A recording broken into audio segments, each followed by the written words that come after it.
রাসূল করিম সাল্লাল্লাহু আলাইহি সাল্লাম বলেছিলেন, এমন একটি রাষ্ট্র কোরআনের ভিত্তিতে আমি দুনিয়াবাসীকে উপহার দিয়ে যাব, সে যেই হোক, যে ধর্মের, যে বর্ণেরই হোক, একজন তম্বি তরুণী সানা থেকে 1000 মাইল 4000 মাইল রাস্তা একাকী সে অতিক্রম করবে, কোন জালিমের চক্ষু তার দিকে তুলে তাকানোর সাহস করবে না। কোরআন সকল মানুষকে সেই নিরাপত্তা নিশ্চিত করতে চায়।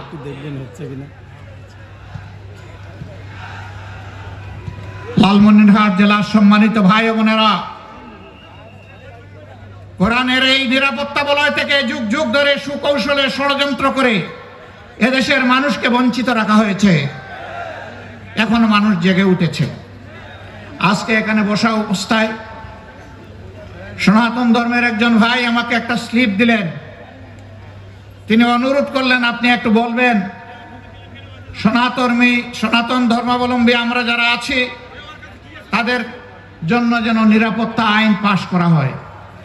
আমি আমার ভাইকে নিশ্চয়তা দিচ্ছি, কথায় নয় কাজে আমরা প্রমাণ করব, নিরাপত্তা সবাইকে দেওয়া হবে ইনশাআল্লাহ। আমাদের অতীত এবং বর্তমান কার্যকলাপ পর্যবেক্ষণ করুন।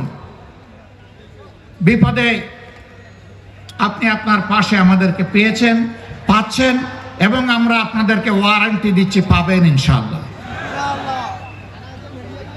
5 তারিখের এই পরিবর্তনের পর একজন বন্ধু বলে গেছেন, আমরা পাশে দাঁড়িয়ে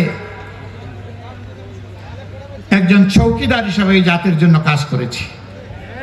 আমরা আমাদের সহকর্মীদেরকে বলেছিলাম, জাতীয় জীবনের এই কঠিন মুহূর্তে আমাদেরকে কঠিন দায়িত্ব পালন করতে হবে। জানি বাড়ি বর্ষা, এও জানি কঠিন রোদ, এও জানি মশামাছি এবং পোকামাকড়ের উপদ্রব, এই কিছুকেই পাত্তা দেওয়া যাবে না। দিন রাত একাকার করে পাহারাদারের দায়িত্ব পালন করতে হবে। টানা 15 দিন আমরা জনগণের পাশে ছিলাম। দৈনিক আজকের বাংলা.net